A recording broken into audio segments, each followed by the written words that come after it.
vidéo YouTube, je suis un youtubeur. Ok, ouais. Donc je vais voir un petit peu les jeunes pour savoir ce qu'ils croient. Vous êtes jeunes? Ouais. Ouais, vous avez pas 40 ans quoi. Non, ouais. Ben, en fait, je viens voir un petit peu la jeunesse pour savoir, parce qu'on parle de tout et de rien. Mais qu'est-ce que vous, les jeunes, vous croyez après la mort? À quel âge vous allez mourir? Ah, quel âge je vais mourir? Ouais, par exemple, à quel âge vous allez mourir? J'irai vers 80 ans. En sachant que je peux pas vous garantir 5 minutes. De quoi? En sachant que je peux pas vous garantir 5 minutes. Parce qu'on sait pas quand c'est qu'on peut partir. Ouais. Qu'est-ce que vous, par contre, vous croyez après la mort? Ça m'intéresse. Est-ce que vous croyez que ça s'arrête, ça continue? Je sais pas, vous avez une croyance, une espérance? Par contre, je sais rien, je sais rien. Vous avez... On devient une autre espèce. Ah ouais, c'est un peu bouddhiste. Vous voulez dire vous changez en animal, quoi. Ouais, un peu. D'accord. Bon, j'espère que c'est pas un cochon ou quelque chose comme ça. Est-ce que vous croyez en Dieu déjà? Non, je suis pas croyant. Vous êtes athée? Ouais. Alors athée, ça soigne, c'est impossible. De quoi? Être athée, ça se soigne, c'est impossible ça. Par contre, prouver que Dieu existe, c'est facile. Mais attention, ne pas mélanger avec la religion. Parce qu'on a tendance à regrouper les deux. Regardez votre téléphone qui est dans votre main. Ouais. Quel est le téléphone qui est là devant vous? C'est le téléphone en lui-même, on est bien d'accord. Ouais. Mais vous ne connaissez pas celui qui l'a fabriqué. Ouais. Ni comment il a fait, on ne sait pas. Ouais. Et imaginez que je vous dise c'était un caillou, et puis au cours des milliards d'années, c'est évolué, devenu un téléphone. Vous allez me dire celui-là il a fumé ou il a bu, mais ça va pas. Au mieux que ça, qu'il y a eu une explosion, que la peinture est tombée toute seule. Non, c'est pas possible. S'il y a une création, forcément un créateur, on est bien d'accord. Ouais. Vous prenez rien, rien ne peut rien créer. Maintenant, vous regardez la complexité de l'univers. Ouais. La lune, le soleil, les étoiles, les arbres, les papillons, la complexité de votre corps humain. S'il y a une création, forcément un créateur.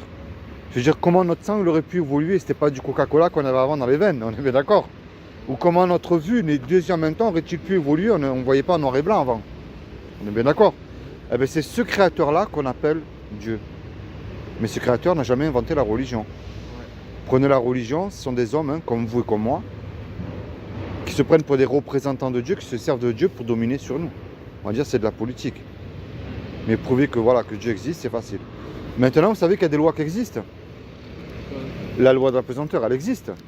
La loi de l'aérodynamique aussi. On prend une tomate ici, elle ne pourra pas pousser au pôle Nord, on est bien d'accord.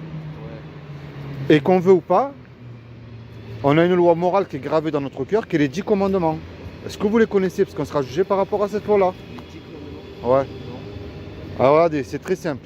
Je ne vous juge pas du tout, j'ai cassé les 10. Comme ça, c'est clair. Ouais. Il y a un commandement qui dit tu ne mentiras point. Est-ce que vous avez déjà menti? Ah oui. Comment on appelle quelqu'un qui ment? Un peu. Très bien.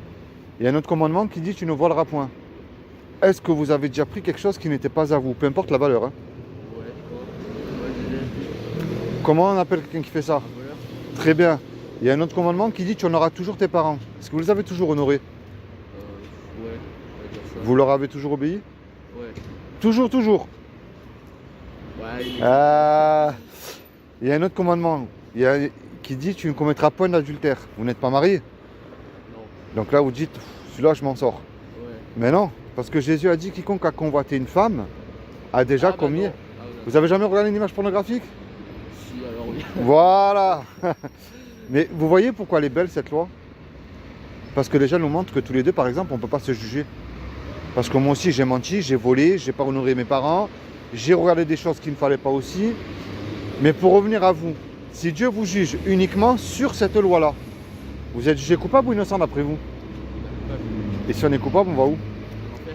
Et ça vous fait pas quelque chose, savoir si vous partez là maintenant, vous risquerez d'y aller? C'est quoi? Si vous partez là maintenant, là, tout de suite là, Ouais. ça vous fait pas quelque chose de savoir que vous risquerez d'y aller? Non. Non? Parce que même pas à mon pire ennemi, je souhaiterais d'y aller parce que c'est éternel là. Parce que si tu vas en prison, tu sais que tu as une date de sortie. Si tu vas à un hôpital, là on va dire qu'il y a des chances que tu puisses ressortir vivant de cet hôpital-là.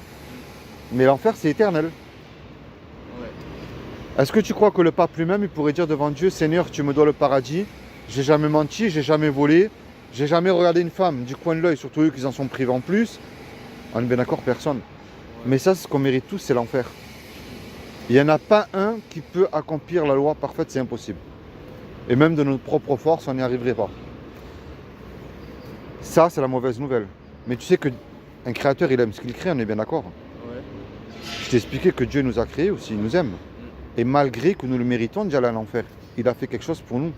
par amour. Est-ce que tu sais ce qu'il a fait? Qu'est-ce qu'il a fait alors? Il y a quel monde? Il y a 2000 ans, comme il a trouvé personne de parfait sur terre, même le plus saint des saints, hein, même un pape, tout ce que tu veux, eh ben, il est descendu lui-même sur terre, il a pris une forme humaine qui est Jésus. Je te parle du vrai, de celui qui n'existait pas, de ce qu'on en a fait. Pas ce que tu vois dans les églises catholiques accrochées ou chez les témoins de Jéhovah. Et il a dit quiconque croit que Jésus est le Fils de Dieu, il aura la vie éternelle à mes côtés. Mais de croire, ça ne suffit pas non plus. Parce qu'on a plus tendance à croire aux démons qu'en Dieu aussi. Alors ils existent, oui, et ils croient aussi, et ils tremblent. La clé, c'est un mot qu'on appelle la repentance. Et le sens même de la repentance, ça veut dire se tourner vers Dieu, mais seul à seul. Pas comme ils font les hypocrites, hein, qui chantent le dimanche Alléluia à l'église, après ils ont oublié qu'ils ont chanté Alléluia à l'église. Hein. C'est une question de foi. Tu te tournes vers Dieu et tu lui dis ce que tu as dans ton cœur. Tu as peut-être subi toi des injustices que moi je n'ai pas eu. Tu as eu des joies aussi que j'ai pas eu. Et ça nous montre quoi? On est différents. Bien sûr. Face à la religion aussi. Parce que Dieu ne nous a pas créé des religieux et il ne nous a pas créé des robots. Si tu veux, la religion, c'est tous des robots. Toutes, hein. Je les mets toutes dedans, les religions. On prie à la même heure. On pense la même chose. Si tu n'es pas comme eux, on va te juger, te regarder de travers, voire te tuer. Mais Dieu n'est pas religieux. Tu connais l'histoire de Jésus comme tout le monde. Qui est-ce qui l'ont mis à la croix? C'est les religieux de l'époque. Aujourd'hui, rien n'a changé. Qui est-ce qui nous dégoûte de Dieu? Ben, c'est les religieux de maintenant, parce qu'on ne veut pas être comme eux, encore moins leur ressembler. Donc moi, ce que je t'encourage à faire, c'est à te repentir. Ah bien sûr, te repentir, il faut arrêter de mentir, de voler, de faire ces choses-là. Hein. Si tu as remarqué, quand on le fait, tu as la conscience qui te dit que tu as fait quelque chose qui n'est pas bien. Ouais. Tu lui dis, par exemple, je sais pas moi, c'est simple, hein. On va dire des images pornographiques. Je sais que tout le monde se tombe dessus. Seigneur, j'arrive pas à m'arrêter à regarder ça, aide-moi. Tu vois, c'est une question de foi et seul. C'est une relation personnelle. C'est pas une religion, Jésus. Déjà, à la base. Parce qu'on en fait une religion, une superstar aussi. Imagine, regarde tous les deux. On commet un braquage. On va se mettre à braquer la Banque de France, un exemple. Hein. Ouais. On se fait serrer, on passe devant le tribunal. Et le tribunal nous dit tous les deux, voilà, posez 1 million d'euros d'amende sur la table, sinon vous finissez tous les deux en prison. On ne peut pas retourner en arrière et effacer ce qu'on a fait. On est perdu. Et puis, il vient un homme qu'on ne connaît pas. Il paye l'amende à notre place pour que tous les deux nous soyons libres. Là, sincèrement dans ton cœur, comment tu vas être face à cet homme-là? Il ne te connaît pas, il paye ton amende pour que tu sortes. On est bien d'accord. Et s'il va te demander un service aussi, tu vas le faire, ce qui est normal et du mieux que tu pourras aussi. Ben, c'est ce que Jésus a fait pour toi il y a 2000 ans. En fait, quand Jésus il est mort à la croix, il est mort pour tes péchés. Lui, ce qu'il demande, c'est pas que tu ailles dans une religion. Lui, il demande ton cœur, une relation personnelle, sincère, une repentance sincère aussi. Parce que regarde, c'est vrai qu'aujourd'hui on est jeunes, on en rigole, on n'y croit pas. Comme ça, on peut continuer à faire ce qui nous plaît. C'est comme si tu demanderais à un cambrioleur de rentrer dans un commissariat de police, c'est un peu la même chose. Mais je ne peux pas te garantir 5 minutes, comme je t'ai dit au début. Si je te souhaite de vivre jusqu'à 120 ans et en excellente santé, avoir une femme et des enfants, mais je ne peux pas te garantir 5 minutes. Donc il y a 2 solutions, mon ami. Soit ce que je t'ai raconté là, ben écoute, c'est des salades, le temps sera passé plus vite pour tous les deux. Soit je ne me trompe pas et tu risquerais de perdre gros. Je crois, au loto, il y a une chance sur 1 million, je crois, de gagner. Même beaucoup plus, je pense. Alors imagine qu'il y a une chance sur 1 million, ce que je viens de te dire est vrai. Ça vaut au moins la peine d'y réfléchir. Il y a un livre, je ne sais pas si tu connais, qui s'appelle la Bible. Ouais. Est-ce que tu as une Bible? Ouais, les livres en ligne. Mais toi, Non. est-ce que tu sais pourquoi la Bible et pas un autre livre? Non. Pourquoi pas le Coran, par exemple? Pourquoi pas le livre des bouddhistes? Je suis sûr qu'il y a de très belles choses écrites dedans. Hein. Tu sais, la Bible, on ne veut pas la lire parce que c'est à cause de mauvais serviteurs qui s'en servent. Ou on croit que c'est un vieux livre poussiéreux ou religieux. C'est pas le cas du tout. Tout ça, tu peux prendre, jeter à la poubelle. La Bible, c'est un livre historique que tu vas retrouver dans tes études à travers l'histoire et l'archéologie. Ce qu'il n'y a pas dans tous les autres livres. Si tu es un fan dans Internet, tu peux faire ta recherche tout seul. Ce sont des prophéties accomplies à la lettre. Ça veut dire qu'il y a 2000 ans, 3000 ans, des hommes comme toi et moi, hein, inspirés de Dieu, qui ont écrit des choses qui s'accomplissent aujourd'hui à la lettre. Tu as la chute de Saddam Hussein, la chute de l'Irak, qui a été prophétisée par le prophète Ésaïe et Jérémie. Tu vois, il faut s'y intéresser, mais avec foi. Tu comprends? Ouais. Et la Bible, Dieu parle à travers sa parole. Ouais. Il y aura un verset qui va te parler différemment, Ouais. qui ne sera pas pareil que moi. Alors, est-ce que tu en veux une? C'est gratuit, je peux t'en faire cadeau une. Moi, je vais dans la rue, tu vois, je distribue des Bibles aussi. Je suis un simple chrétien, hein, je ne suis pas catholique ni rien. Et mon but à moi, je vais t'expliquer. C'est pas t'envoyer ni dans une église, ni dans une organisation, et ni dans une secte. C'est de te faire prendre conscience qu'un jour ou l'autre, tu auras des comptes à rendre, que tu vas mourir. Le meilleur des avocats, c'est Jésus lui-même. L'histoire du braquage, le gars qui a payé ton amende, c'est Jésus lui-même à la croix, sauveur. Et de le reconnaître comme Seigneur. Alors Seigneur, c'est quoi? Si tu es confronté au mensonge, tu te dis, attends là, si je mens, personne ne le sait. Mais Jésus est mort pour moi à la croix, je ne peux plus faire ça. Ça voudrait dire que je le crache une deuxième fois dessus. Tu vois, c'est dans ton cœur. Être chrétien, c'est pas écrit sur ton front, c'est pas mettre une soutane, prier devant les statues, allumer des cierges et compagnie, et je ne sais quoi encore. C'est pour ça qu'il faut lire la Bible aussi. Pourquoi? Parce que regarde, s'il vient un homme t'aborder comme moi là, tu vas dire, attends mon ami, ton discours il est bien beau là, mais ce que tu me dis là, c'est pas écrit.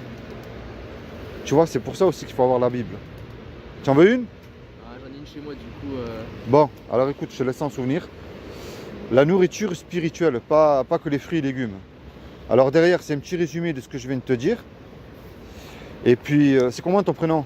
Tom. Tom, moi c'est Philippe. Tom, prends au moins conscience dans ta tête que tu auras des comptes à rendre, qu'il te faut un avocat. Est-ce que tu sauterais d'un avion sans parachute? D'abord quoi? Est-ce que tu sauterais d'un avion sans parachute? Ouais. Ouais? À la base. Ouais, t'as pas peur de t'écraser, quoi. T'as pas peur de mourir, quoi. Tu sais qu'un jour tu vas faire le grand saut. On va tous sauter dans la mort. Ouais. Et il te faut un parachute. Et le meilleur des parachutes, c'est Jésus lui-même. Parce qu'il y aura le diable pour t'accuser aussi. Alors je sais qu'on est jeune aujourd'hui, c'est plutôt Snapchat, Facebook et compagnie, mais prends conscience à travers ces réseaux sociaux qu'il te faut un avocat aussi pour la vie éternelle. D'accord? Ouais. Bon, Tom, sois béni, toi et tes parents. Puis pense au moins à ces choses-là, d'accord? Passez une bonne journée, merci pour ces quelques minutes. Allez, au revoir, bonne journée.